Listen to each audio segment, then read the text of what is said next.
Allô, oui? Oui, c'est bien, monsieur Brunel. Un meurtre? 8 rue Charles Poitou. Non, je ne tarderai pas.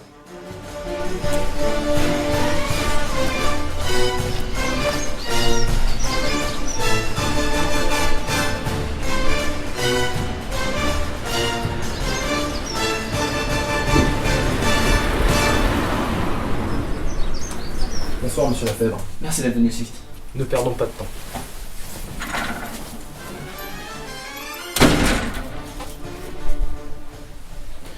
Madame, monsieur.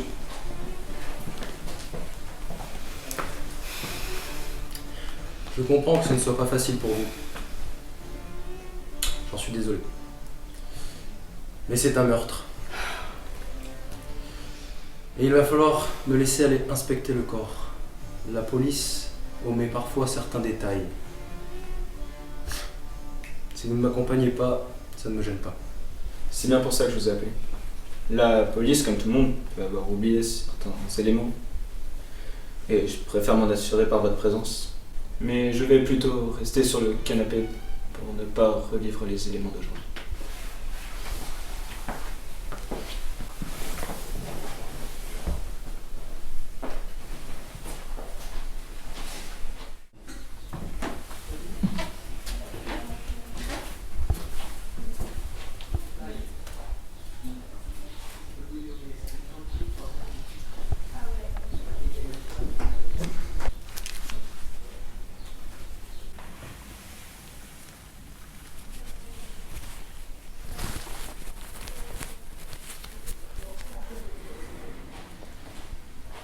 C'est du travail propre. Rien n'a été oublié. Et je confirme ce qui a été dit par la police.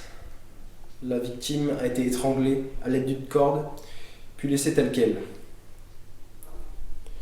Donc, d'après le rapport, le mobile serait un vol. Ce qui explique en fait le sac à main disparu. Donc, si je résume la situation, la victime était en train de prendre sa douche. Quand quelqu'un sonna, elle a ouvert. L'assassin l'a pris par surprise pour l'assassiner au final entre 16h30 et 18h45.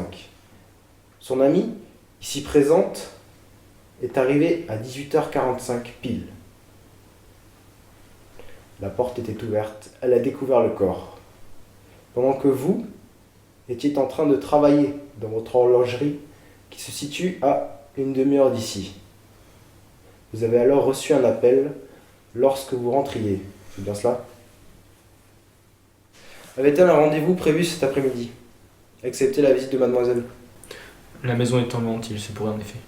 Donc, il y a eu un rendez-vous à 15h45 et un autre à 16h30. Faites-les venir.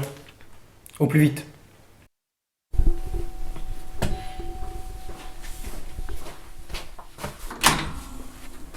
Bonsoir. Bonsoir, je suis monsieur Anto. J'ai été appelé pour une raison qui m'est inconnue à Jean? Mais que fais-tu ici?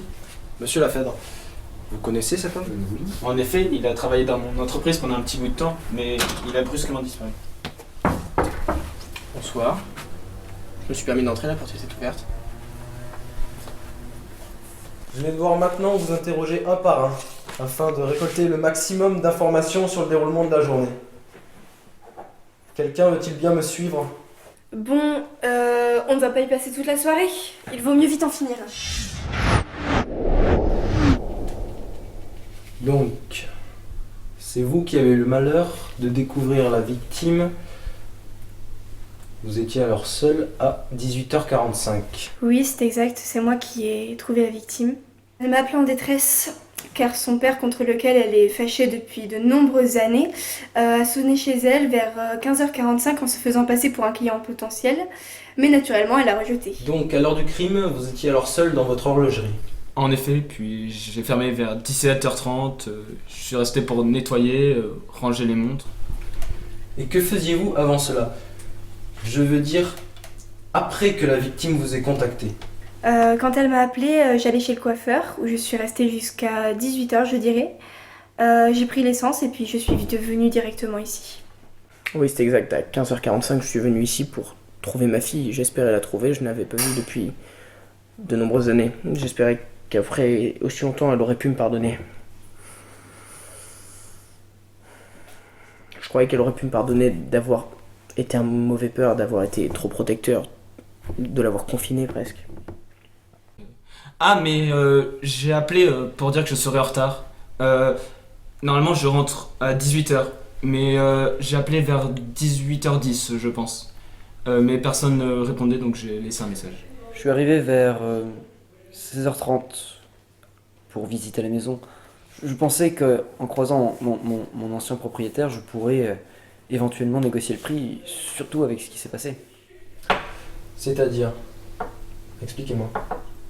Et bien voilà, du temps où je travaillais pour mon patron, alors que je devais réparer une montre, un ressort mal placé était encombrant. Alors je pris l'initiative de le sortir avec un tournevis. Je vois. Il a sauté à ma figure et depuis, je ne peux plus exercer cette profession. Et je pensais que de lui en parler, il aurait été compréhensif et j'aurais pu négocier le prix de la maison. C'est une relation de longue durée que vous aviez avec la victime? Oui, en effet, je la connais depuis de nombreuses années. C'est grâce à moi qu'elle a rencontré Bruno, avec qui d'ailleurs j'étais très proche à l'époque, mais cependant il l'a préférée à moi. Vous savez, j'ai l'impression que j'ai été aveugle pendant toute son enfance. Je n'ai pu ouvrir les yeux que lorsqu'elle m'a appelé et qu'elle m'a traité de tous les noms. J'ai dû arrêter de travailler pour la chercher, pour la retrouver. C'est ça ma récompense.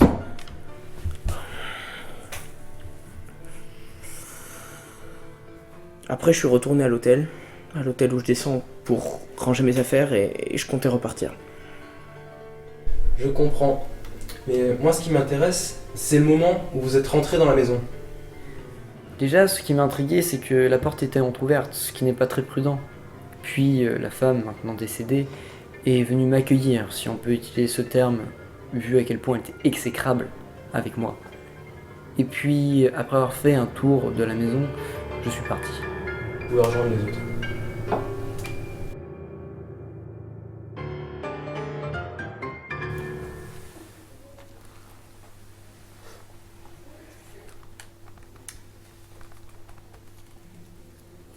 Merci.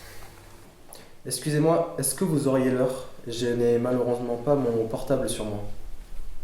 Bien sûr. Il est 22h24. Bien. Je vais réfléchir un instant avant de vous laisser partir. Oui, Poulette, c'est Camille. Je viens de te dire que j'arriverai vers 18h30, je pense. Voilà, j'ai un peu de retard. Bon, allez, bisous. Oui chérie, je suis encore au travail, j'aurai du retard. Je serai de retour à la maison vers 19h. Très bien.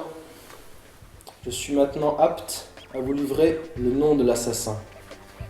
Le seul à avoir pris le temps de se créer un alibi et même d'avoir appelé un détective privé. Oui, c'est bien Monsieur Lafèdre, le mari de la victime en personne. Comment osez-vous? Vous laisserez dire ce que vous voudrez quand je vous aurai donné mes preuves. Mais le bruit de fond de votre message en dit plus. En entrant un train qui passe, la voie ferrée se trouvant juste à côté de votre maison, et votre montre, vous ne l'avez pas cassée seule. Les taches de la même couleur que le vernis de votre femme figurent sur votre mouchoir. Quand vous l'avez agressée, elle s'est agrippée à votre montre, laissant une tache que vous avez enlevée juste après. Mais aussi une partie de la boucle a cédé. Je l'ai retrouvée. Vous avez à ce moment-là sûrement dû vous masquer pour que personne ne vous reconnaisse dans la rue, et vous avez alors laissé un message pour parfaire votre alibi.